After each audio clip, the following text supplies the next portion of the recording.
The late afternoon sun slanted through the dusty windows of the neighborhood estate sale, casting long shadows across piles of forgotten treasures and everyday items. Mike Wilson wiped sweat from his forehead as he wandered through the crowded rooms of the old house, his trained eyes scanning for hidden gems among the discarded memories of someone else's life. At 34, Mike had turned his passion for bringing old furniture back to life into a modest business that kept the lights on in his small workshop downtown.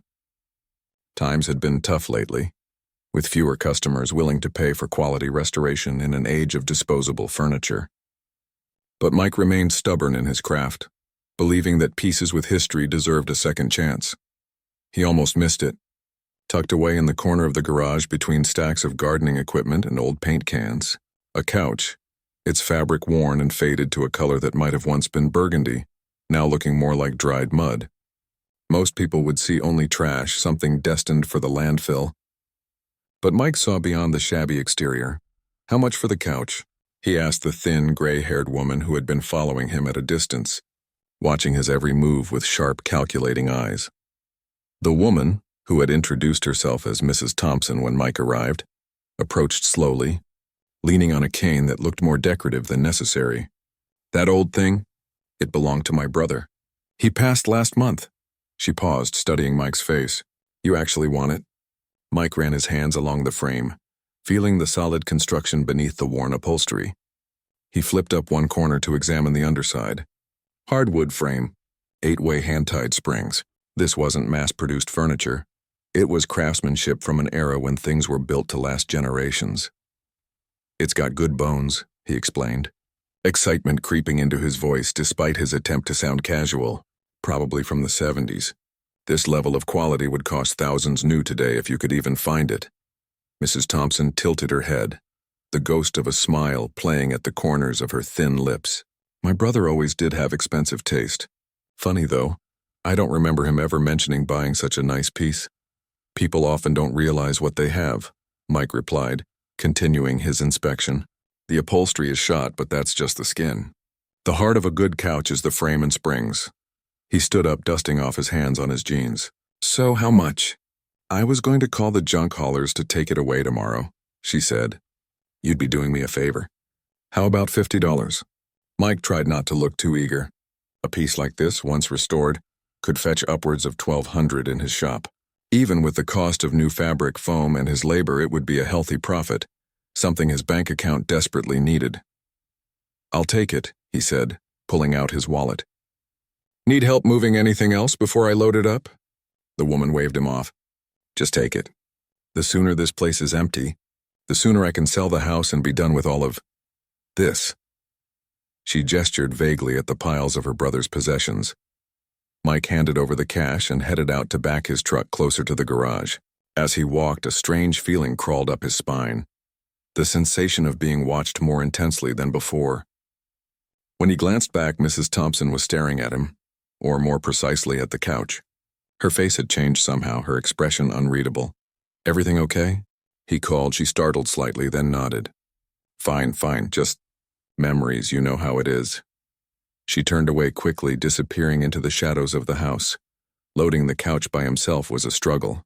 The piece was deceptively heavy, and Mike grunted with effort as he maneuvered it into his pickup truck. By the time he had it secured with bungee cords, his t-shirt was soaked with sweat despite the cool autumn air. As he closed the tailgate, a tall, broad-shouldered man in a flannel shirt approached from the neighboring yard.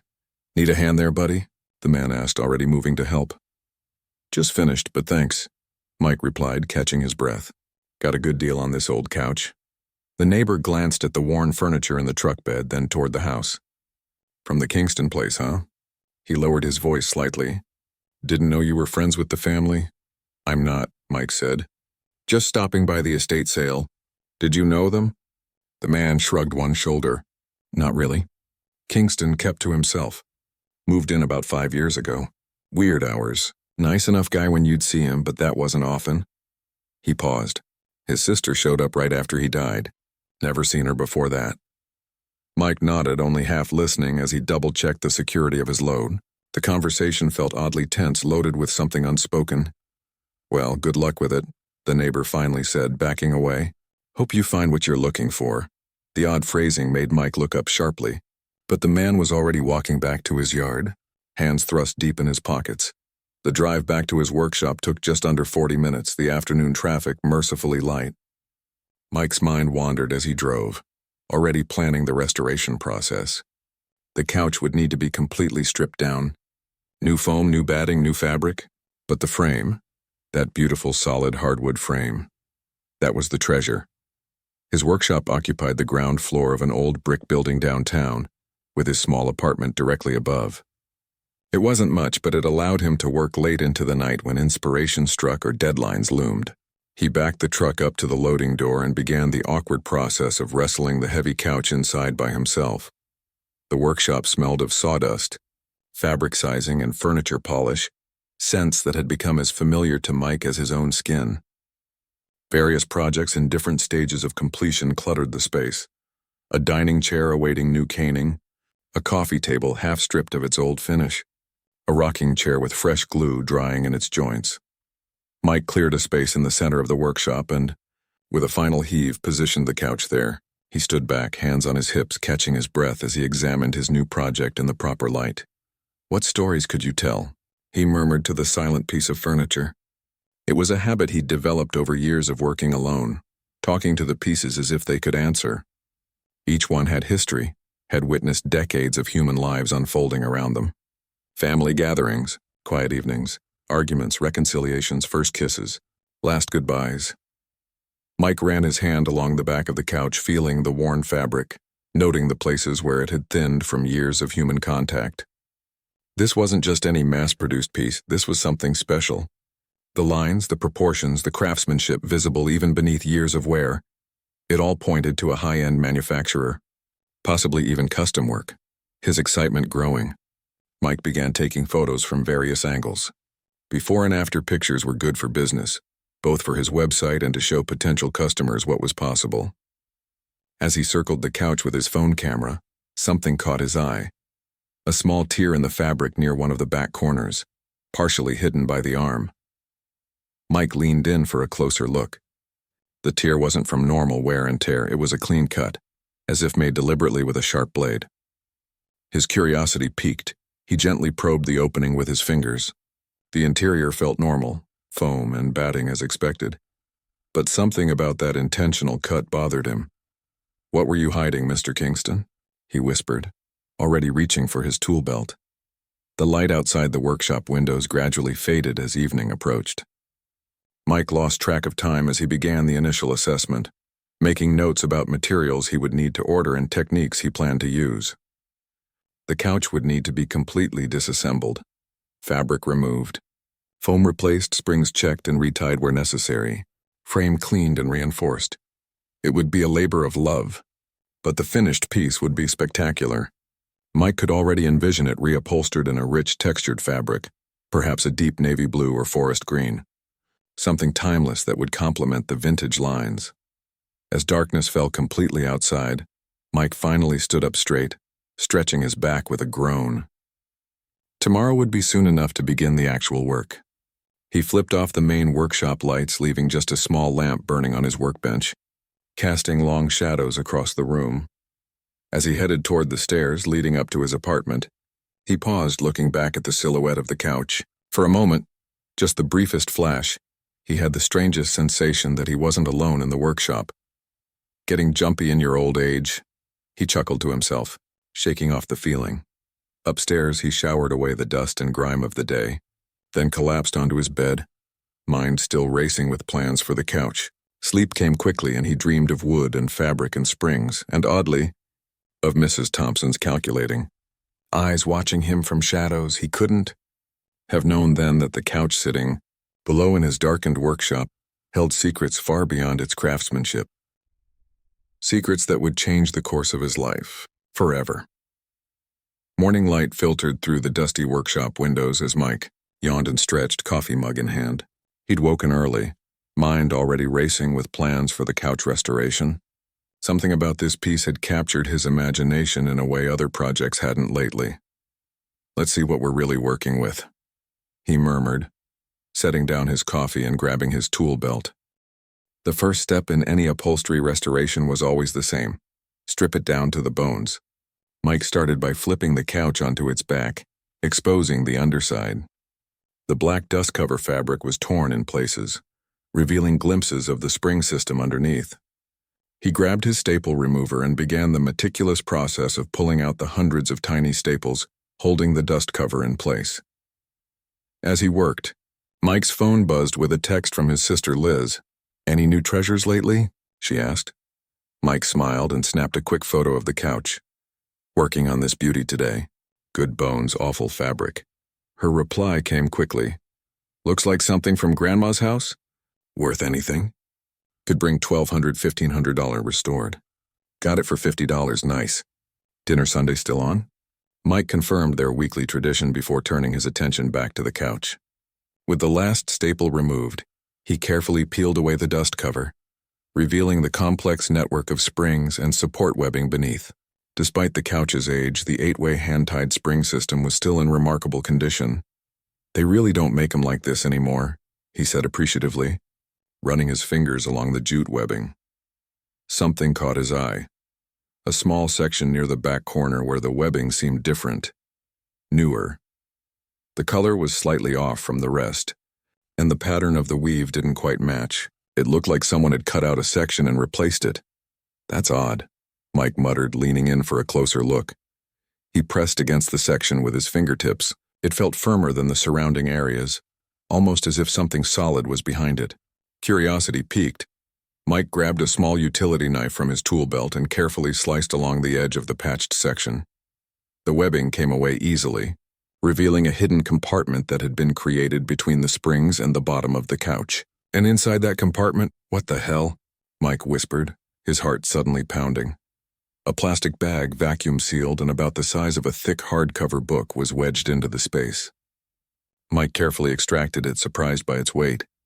The plastic was cloudy, but he could make out what looked like stacks of paper inside. With slightly trembling hands, he carried the package to his workbench and grabbed a pair of scissors.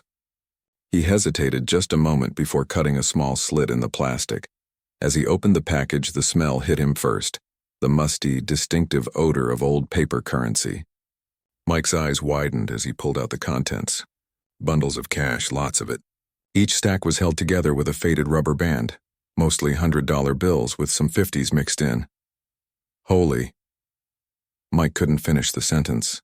His mind raced. Who hides money in a couch? And how much was here? Hands still shaking slightly, he began counting. The first bundle contained 50 $100 bills, $5,000.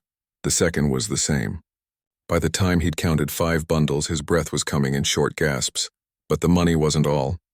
At the bottom of the plastic bag was a small, leather-bound notebook. Mike opened it carefully, not sure what to expect. Inside were pages of handwritten notes, columns of dates, locations, and amounts. Some entries had names next to them. Others were marked with strange symbols or abbreviations. Most of the entries were from the early 2000s, the most recent dating back about 15 years. One entry caught his eye. Tiwafor, First National, 32K. Clean exit, Jay took care of cameras. Mike's excitement curdled into something darker as realization dawned. These weren't business records. These looked like robbery records, he whispered to the empty workshop. "Oh man, what have I gotten myself into?" He flipped through more pages, finding similar entries, each describing what appeared to be bank robberies. Amounts taken, notes about security, occasional mentions of accomplices by their initials, and in the back, newspaper clippings about unsolved bank robberies. The dates matching entries in the notebook. Mike sat down heavily on his stool, staring at the piles of money in the damning notebook. His mind flashed to Mrs. Thompson's calculating stare, her odd behavior when he'd purchased the couch. Had she known what was hidden inside? Is that why she'd practically given it away? To get rid of evidence connecting her or her brother to these crimes? His thoughts were interrupted by a sharp knock at the workshop door. Mike jumped, nearly knocking the money off the bench. Heart racing, he quickly shoved everything back into the plastic bag and tucked it under a drop cloth. Through the workshop's front window, he could see a police patrol car parked outside. "Just a minute," he called, trying to keep his voice steady as he gave the workbench one last glance to make sure everything was hidden. When he opened the door, a uniformed officer stood there looking bored. "Morning," the officer said. Got a call about a suspicious vehicle in the area. Blue pickup parked overnight where it shouldn't be. That yours? Relief flooded through Mike. Yeah, that's mine. I live upstairs, though. Been parked in the same spot for years. The officer shrugged. New neighbor probably didn't know. Just checking it out. His eyes drifted past Mike to the workshop interior. You restore furniture? Mike nodded, still trying to calm his racing heart. Yeah, that's my business. My wife's been after me to fix up her grandmother's old rocking chair. You do that kind of work?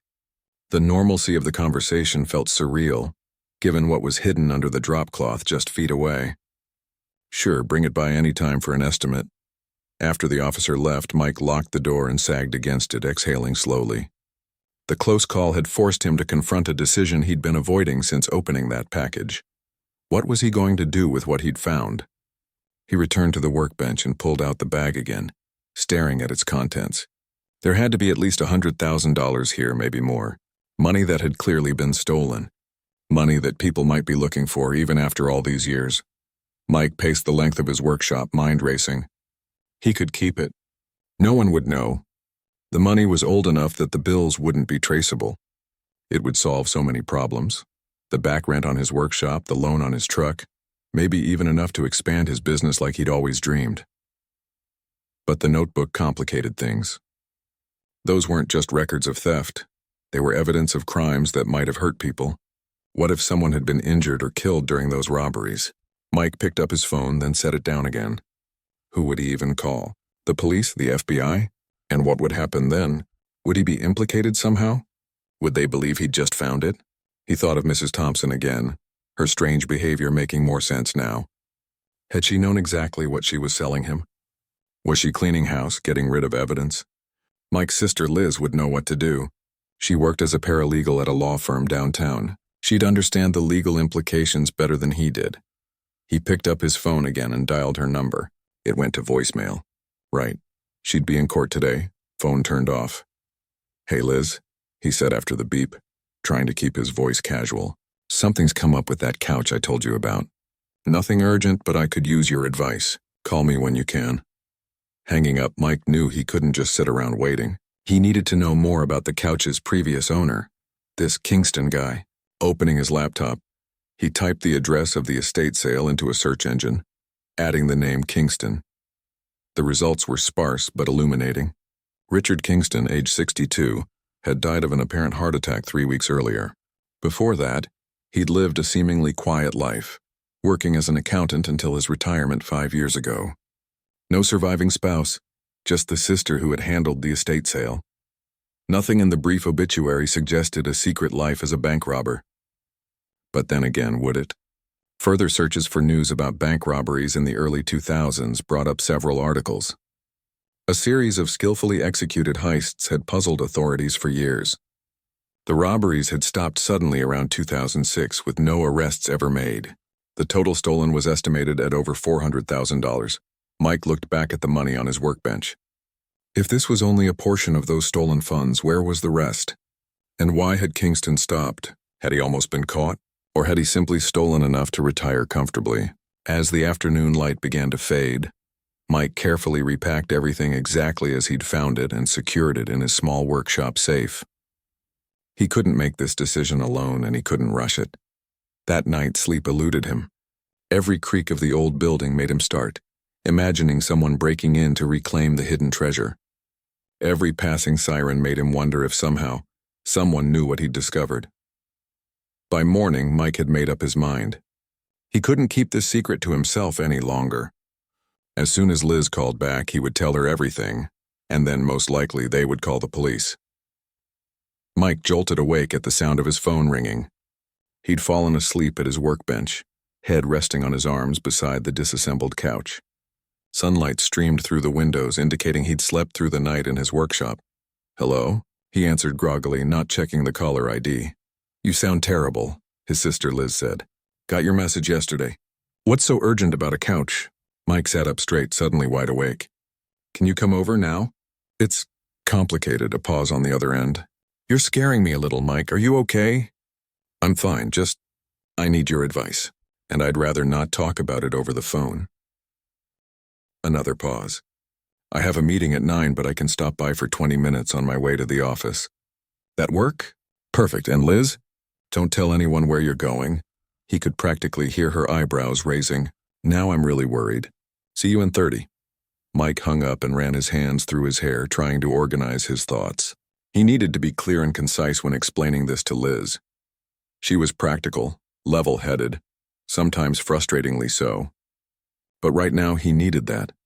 He made a fresh pot of coffee and splashed some water on his face, trying to look less like he'd spent the night having a moral crisis at his workbench.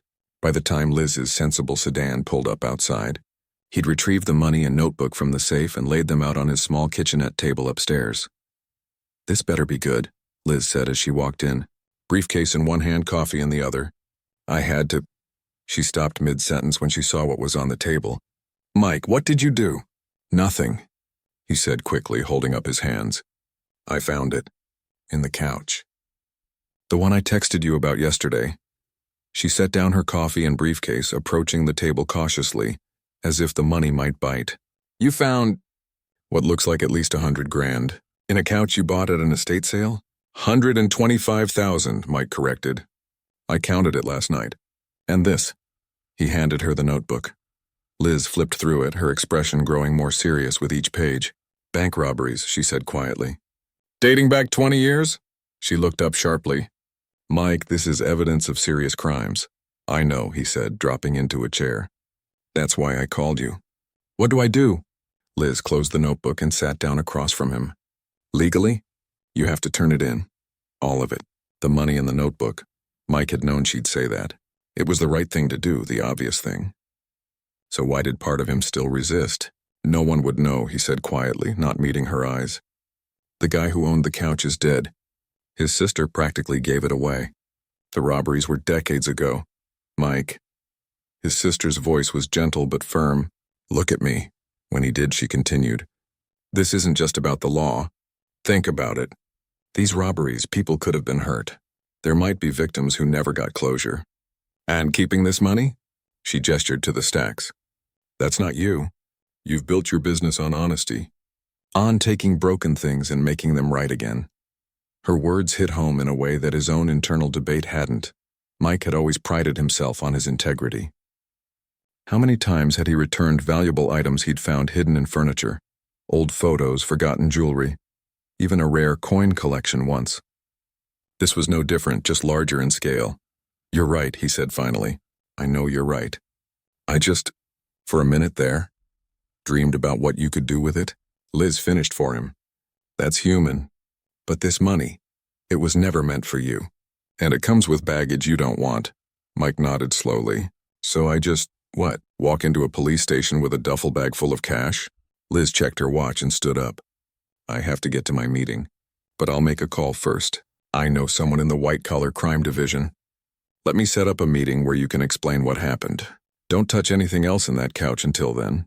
After Liz left, Mike went back downstairs to his workshop. The couch sat in pieces, the dust cover removed, the upholstery half stripped from the frame. He stared at it, wondering what other secrets it might hold. His phone rang again around noon. Liz had arranged a meeting with Detective Hansen at the downtown precinct at 2 o'clock. Mike carefully packed everything into a nondescript gym bag and locked up the workshop. The police station was busier than he'd expected. Officers and civilians moved about with purpose, phones ringing constantly in the background. Mike felt conspicuous standing in the lobby with a bag full of stolen money, even though no one paid him any attention. Detective Hansen turned out to be a middle-aged man with salt and pepper hair and reading glasses perched on his nose. He led Mike and Liz to a small conference room rather than an interrogation room, which Mike found oddly disappointing after years of watching police procedurals. "Your sister says you have something interesting for us," Hansen said, gesturing for Mike to sit. Mike placed the gym bag on the table and unzipped it. "I found this hidden in a couch I bought at an estate sale 2 days ago." Hansen's eyebrows shot up as Mike carefully laid out the money and the notebook. The detective put on gloves before picking up the notebook, his expression growing more focused as he flipped through it. "Where did you get this couch exactly?" he asked, not looking up. Mike explained about the estate sale, Mrs. Thompson, and his discovery while restoring the piece. Hansen took notes, occasionally asking for clarification. You said the couch belonged to someone named Kingston? Richard Kingston? Mike nodded. That's what his sister told me. He died a few weeks ago. Hansen exchanged a glance with Liz that Mike couldn't interpret. Kingston wasn't on our radar for these robberies. We had other suspects, but never enough evidence for charges.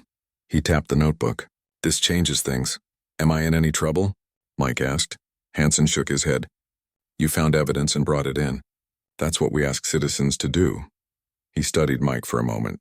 Though I'm curious why you didn't call us immediately. Mike felt his face flush. I needed to think about keeping it. Hansen didn't sound accusatory, just matter of fact. Briefly, Mike admitted. But I couldn't. Even before my sister talked some sense into me. Hansen nodded, seemingly satisfied. We'll need to take your formal statement, and we'll want to examine that couch as well. You think there might be more hidden in it? Mike asked. Possibly. Or other evidence. Hansen gathered the items and placed them into evidence bags that an officer had brought in. We'll send someone to your workshop this afternoon if that works. Mike agreed, feeling a strange mixture of relief and disappointment as he watched the money disappear into the evidence bags. It had never really been his, but for a brief moment he'd imagined what that kind of windfall could have meant for his struggling business. As they left the police station, Liz squeezed his shoulder. You did the right thing. I know, he said. And he did know, but something still bothered him. That detective recognized Kingston's name, didn't he? Even though he said he wasn't on their radar. Liz hesitated. I noticed that too. And Mrs. Thompson, Mike continued, thinking out loud. She practically gave that couch away, almost like she wanted it gone quickly. Mike, Liz warned, don't go looking for trouble. You found something suspicious, you turned it in, let the police handle it from here. But as they parted ways outside the station, Mike couldn't shake the feeling that there was more to this story. The couch had given up one secret. Were there others? Back at his workshop, Mike found himself examining every inch of the partially disassembled couch while waiting for the police to arrive. The craftsmanship really was exceptional, not just in the construction but in the hidden compartment as well. It had been built seamlessly into the frame, invisible unless you knew exactly what to look for. This wasn't just a hiding spot created on a whim. Someone had planned this carefully, professionally, just like the bank robberies documented in that notebook. Mike ran his fingers along the wooden frame, feeling for any other irregularities. Nothing seemed out of place, but then again, he wouldn't have found the first hiding spot if he hadn't been taking the couch apart. A knock at the door interrupted his examination. 2 officers stood outside, Hansen and a younger woman who introduced herself as Officer Chen. They spent the next hour examining the couch, taking photos, and asking Mike detailed questions about how he'd discovered the hidden compartment. We'll need to take this in as evidence, Hansen finally said. We'll provide a receipt, of course. Mike nodded, watching as they carefully wrapped the disassembled pieces. It was just a job now, he reminded himself. Just another project that hadn't worked out. As they were loading the last pieces into their van, Hansen paused. By the way, did Mrs. Thompson mention anything unusual when you bought the couch? Anything that struck you as odd? Mike thought back to that moment in the garage, the way she had stared at him, or rather at the couch. She seemed, I don't know, almost nervous about me taking it. Said her brother never mentioned buying such a nice piece. Why? Hansen's expression revealed nothing, just covering all bases. Thanks for your cooperation, Mr. Wilson. We'll be in touch if we need anything else. As the police van pulled away, Mike stood in the doorway of his empty workshop, wondering if he'd ever learn the full story of Richard Kingston and his hidden fortune. 3 days passed with no word from Detective Hansen or the police department. Mike tried to focus on other projects, but his mind kept drifting back to the couch and its hidden treasure. Every time his phone rang, he jumped, expecting news about the investigation. On the 4th morning, Mike was sanding down an old dresser when his cell phone buzzed with an unknown number. Hello? He answered, trying to keep the anticipation out of his voice. Mr. Wilson, this is Detective Hansen. Do you have some time to stop by the station today? There have been some developments in the case. Mike's heart quickened. What kind of developments? I'd rather discuss it in person. Is 1 o'clock convenient for you? Mike agreed, his mind racing with possibilities as he hung up. Had they found more money in the couch? Linked Kingston to other crimes? Arrested Mrs. Thompson? He arrived at the police station 15 minutes early, too anxious to sit in his truck and wait. The desk sergeant directed him to the same small conference room where he'd turned over the money. Detective Hansen was already there, along with a tall man in an expensive suit whom Mike didn't recognize. "Mr. Wilson," Hansen said, standing to shake his hand. "Thanks for coming in. This is Special Agent Doyle with the FBI." Mike's eyebrows shot up. "The FBI? Is this about the bank robberies?" "Please sit down," Doyle said, gesturing to a chair. His voice was surprisingly gentle for such an imposing figure. "First, I want to thank you for turning in the evidence you found. Many people would have been tempted to keep it." "I was tempted," Mike admitted, "but it wasn't mine to keep." Doyle nodded approvingly. "The notebook you found has given us a significant breakthrough in a series of cold cases. The bank robberies documented there match a string of unsolved heists across 3 states between 1999 and 2006. Hansen slid a folder across the table. Inside were photos of Richard Kingston, alive, much younger than Mike had imagined, alongside mugshots of 2 other men. Kingston worked with these 2 individuals, Hansen explained. Thomas Walker and Robert Phelps. We suspected they were involved, but could never prove it until now. The notebook provides details only someone involved would know, Doyle added. Dates, amounts, security measures they overcame. It's the smoking gun we've been looking for 20 years. Mike studied the photos. Kingston looked ordinary, not someone you'd pass on the street and think, that's a bank robber. The other 2 men looked rougher, harder somehow. "So what happens now?" Mike asked. "Will there be a trial?" Hansen and Doyle exchanged glances. "Walker died in a car accident in 2010, Hansen said. Phelps is currently serving time for an unrelated armed robbery in Nevada. As for Kingston, he's dead," Mike finished. "So it's over?" "Not quite," Doyle said. "There's still the matter of the money. The notebook accounts for approximately $430,000 stolen over the years. You found $125,000. That leaves over $300,000 unaccounted for." Mike leaned forward. "You think there's more hidden somewhere?" "Possibly," Hansen said. "We've searched Kingston's house thoroughly. Nothing. We've interviewed his sister, Mrs. Thompson. She claims to know nothing about her brother's criminal activities." "Do you believe her?" Mike asked. Hansen's expression remained neutral. "We're continuing to investigate all possibilities, which brings us to why we asked you here today." He pulled another folder from his briefcase. "We obtained a search warrant for Mrs. Thompson's financial records. 3 weeks ago, right after her brother died, she made a large cash deposit to her bank account." "How large?" Mike asked. $50,000, Doyle said. When questioned, she claimed it was money her brother had given her years ago for safekeeping. "But the timing is suspicious." Hansen continued. "We believe Kingston may have told his sister about the money in the couch before he died. She held the estate sale to get rid of evidence, not realizing we'd eventually connect the dots." Mike thought back to Mrs. Thompson's strange behavior, her eagerness to get rid of the couch. "So she knew about the money when she sold me the couch for $50? "That's our working theory," Doyle confirmed. "And here's where it gets interesting. Yesterday, Mrs. Thompson withdrew all her funds from her accounts and disappeared. Her neighbor says she packed a single suitcase and left in a taxi. Hasn't been seen since." Mike sat back, taking it all in. "Why are you telling me this?" Hansen and Doyle exchanged another glance. "Because we think she's after the rest of the money," Hansen said. "And we believe she might try to contact you." "Me? Why would she contact me?" "The missing $300,000, Doyle explained. "We have reason to believe Kingston may have hidden it in other furniture pieces from his house. Pieces that were sold at that estate sale." Mike's mind flashed back to the sale, the crowded rooms, the various pieces of furniture being carried out by eager bargain hunters. "There were a lot of people at that sale. A lot of furniture changed hands." "Yes," Hansen agreed. "But you're the only one who found money and reported it. If Mrs. Thompson wants to find the rest, she might think you know something." A chill ran down Mike's spine. "You think she's dangerous?" "We don't know," Doyle said carefully. "But her brother and his associates weren't above using force during their robberies. And there's a lot of money at stake." Hansen pushed a business card across the table. "If she contacts you, call me immediately. Don't engage with her, don't tell her anything. Just call." Mike pocketed the card, his mouth suddenly dry. "Is there anything else I should know?" "Just be aware of your surroundings," Doyle advised. "And maybe stay with a friend for a few days, just as a precaution." The meeting ended soon after, leaving Mike with more questions than answers. As he walked to his truck, he couldn't shake the feeling that he'd stumbled into something much bigger than a simple furniture restoration. That evening, Mike took the FBI agent's advice and packed a bag to stay with his sister.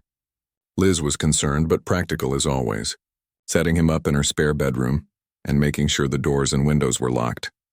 "This is probably overkill," Mike said as they sat at her kitchen table eating takeout Chinese food. "I mean, what are the chances this woman actually comes looking for me?" Liz shrugged. "Better safe than sorry.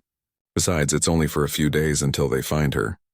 Mike nodded but couldn't relax. After dinner, he tried to distract himself by sketching designs for upcoming projects, but his mind kept drifting to Kingston, the bank robberies, and the missing money.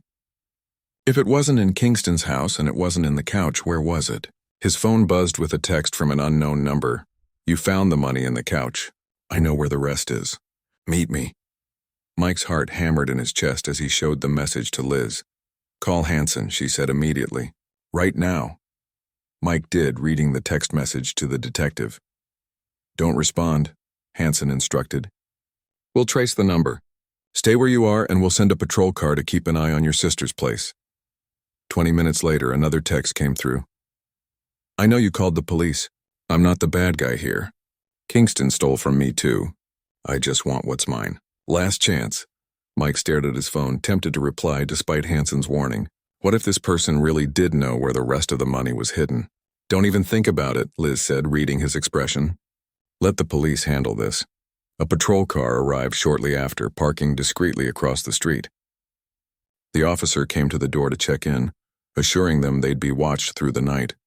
Mike should have felt safer, but something about the situation still bothered him. "It doesn't make sense," he said after the officer left. "If Mrs. Thompson knew about the money in the couch, why would she sell it? Why not just take it herself?" Liz considered this. Maybe she didn't know exactly where it was hidden. Or maybe she couldn't get it out without damaging the couch and drawing attention. Or maybe it's not Mrs. Thompson texting me at all, Mike said slowly. The detective said Kingston had partners.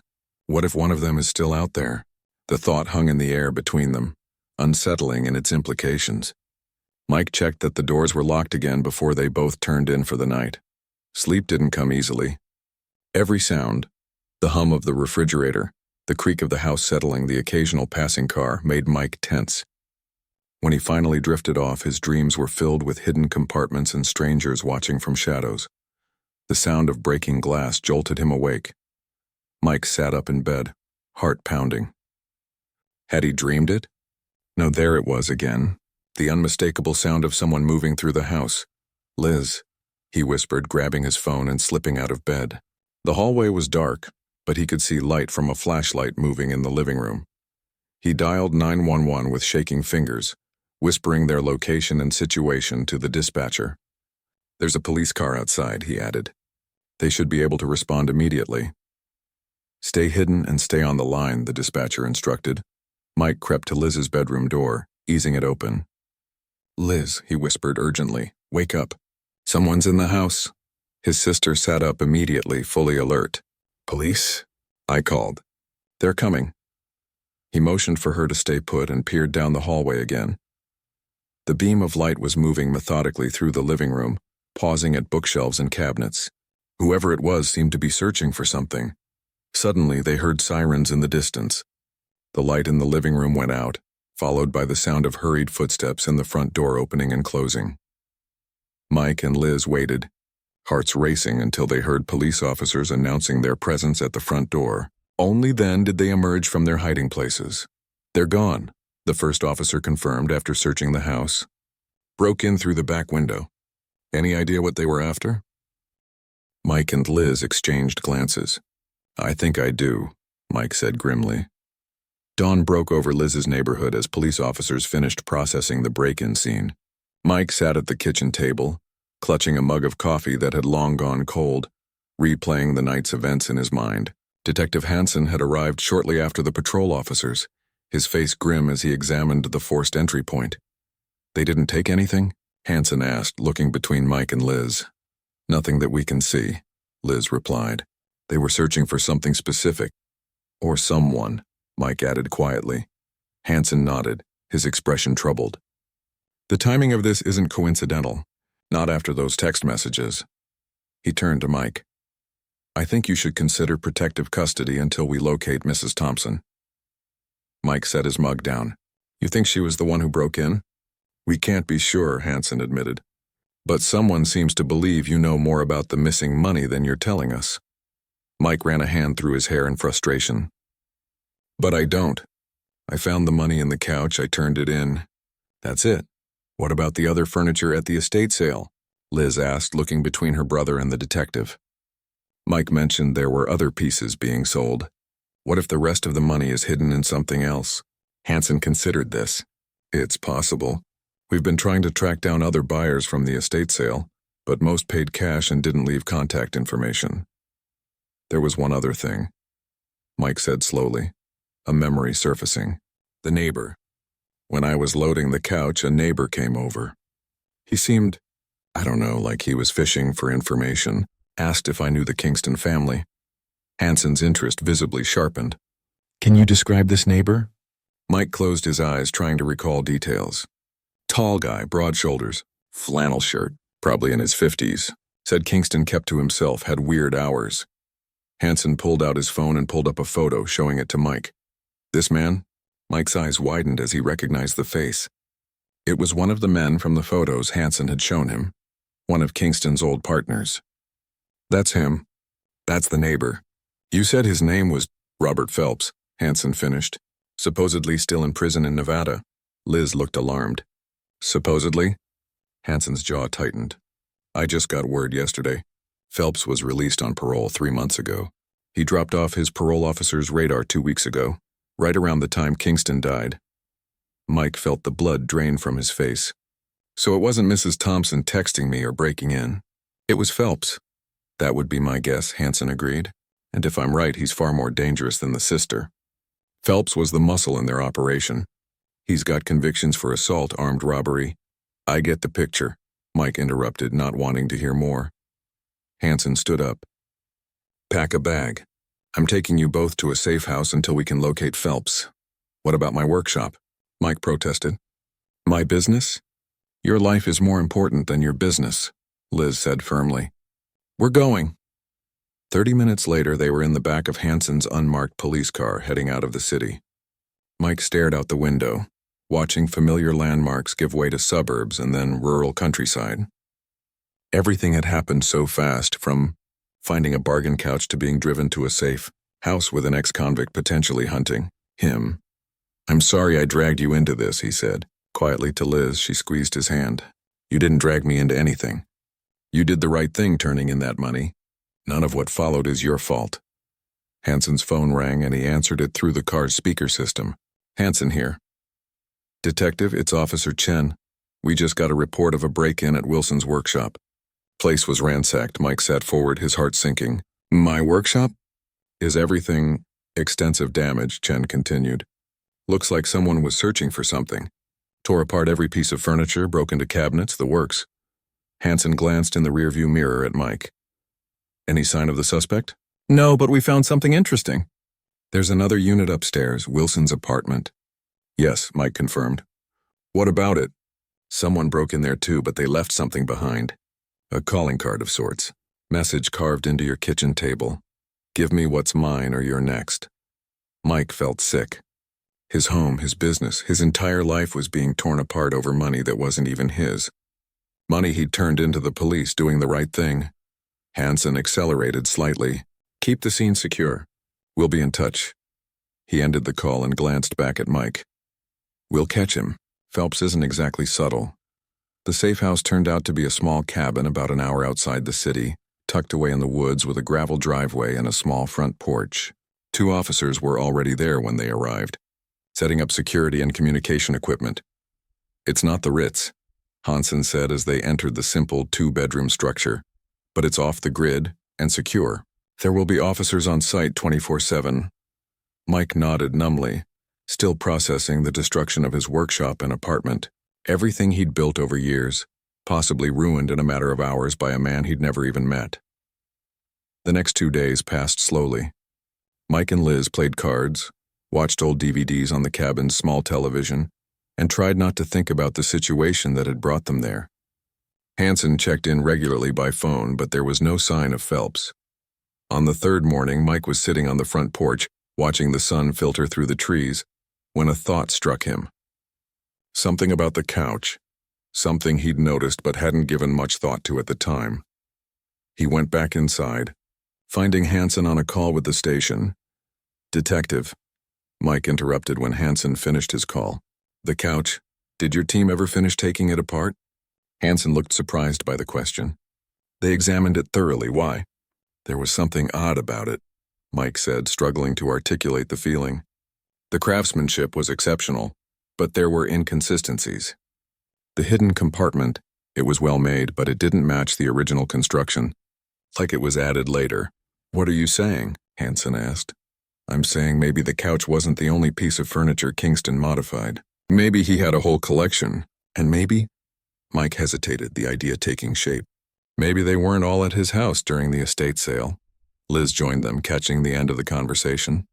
"You think he had furniture somewhere else, with more money hidden inside?" Mike nodded. "Kingston was a meticulous record keeper, right? That notebook detailed every robbery. What if he kept records of where he hid the money too?" Hansen considered this. "We've been through his house, his bank records, everything.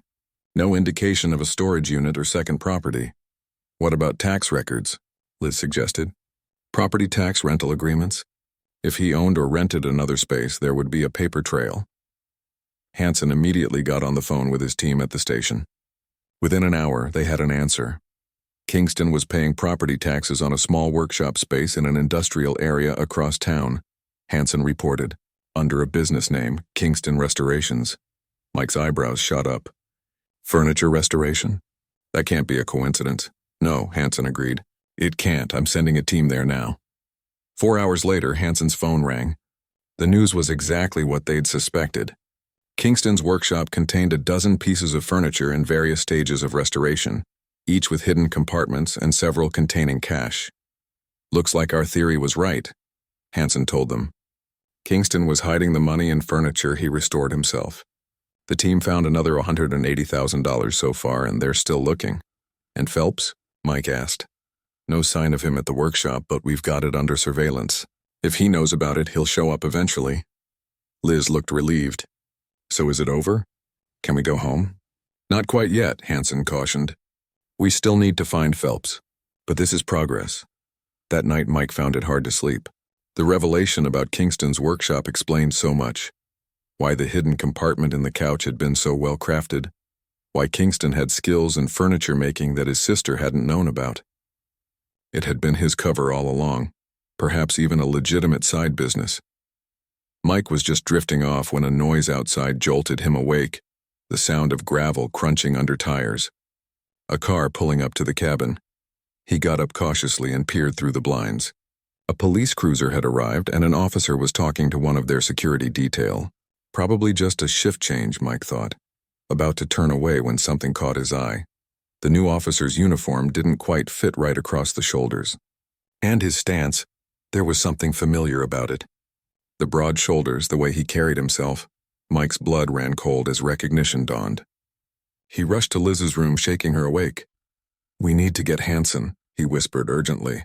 "Right now. It's Phelps. He's here dressed as a cop." Liz was instantly alert. "How did he find us?" "I don't know," Mike said, already moving toward Hansen's room. "But we need to—" A crash from the front of the cabin cut him off. The sound of the door being kicked in, followed by shouting. Hansen emerged from his room, gun drawn. "Back room," he ordered Mike and Liz. "Lock the door and call for backup." Mike pulled his sister toward the cabin's small back bedroom as Hansen moved toward the commotion. They'd barely made it inside when gunshots echoed through the cabin. 1, 2, 3 in rapid succession. Liz fumbled with her phone, hands shaking as she dialed 911. Mike pressed his ear to the door, trying to hear what was happening. Footsteps approached, heavy, deliberate. Then a voice, rough and demanding. "Wilson, I know you're in there. Come out now, or your cop friend gets another bullet." Mike looked at Liz, who was whispering their location to the 911 dispatcher. The footsteps came closer. "Last chance, Wilson. I want what's mine." "Kingston told me about the money before he died." "All of it. Mike made a split-second decision. He opened the window and helped Liz climb out. "Run," he whispered. "Get to the road. I'll keep him talking." "Mike, no. Go!" he insisted, closing the window behind her. Mike took a deep breath and opened the bedroom door, stepping out with his hands raised. Phelps stood in the hallway, police uniform half unbuttoned, a gun in his hand. Behind him, Mike could see Hansen on the floor, clutching his shoulder but alive. "I turned in all the money I found," Mike said steadily. "It's over, Phelps. The police know about Kingston's workshop. They found the rest of the cash." Something flickered in Phelps' eyes, surprise then fury. "You're lying. I'm not. It's all over. There's nowhere to run." Phelps raised his gun, desperation clear on his face. "You think I came all this way for nothing? Kingston promised me my cut. 20 years I waited while he sat on that money." In the distance, sirens wailed. Backup was coming.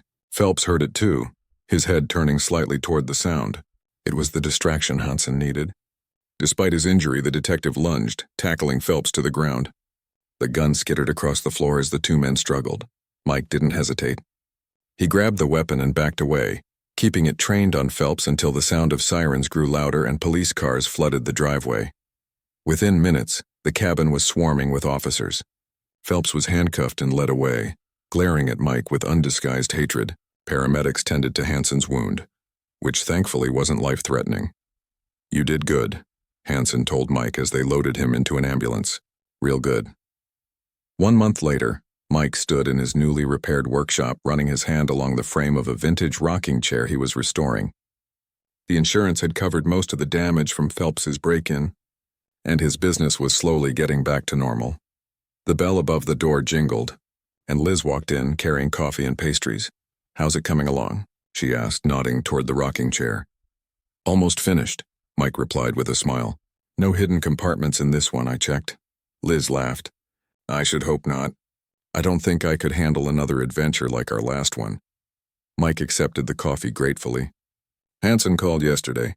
Phelps took a plea deal. He'll be going away for a long time." "Good," Liz said firmly. "And Mrs. Thompson?" "They found her in Arizona. Turns out she really didn't know about her brother's criminal activities. She just panicked when the police started asking questions." "And the reward money?" Liz asked with a sly smile. Mike grinned. The bank had offered a 10% finder's fee for the recovery of the stolen funds. Not as much as the original cash he'd found, but enough to upgrade his equipment and put some aside for the future. "Already in the bank," he confirmed. "Earned the honest way." "Speaking of honest work," Liz said, gesturing to a newspaper she'd brought. "Did you see this?" Mike looked at the circled classified ad. "Estate sale, Sunday. Collection of vintage furniture from prominent local family. All items must go." He handed the paper back with a laugh. "I think I'll stick to retail furniture stores for a while. My treasure hunting days are over." But even as he said it, Mike couldn't help but wonder what stories those pieces might hold.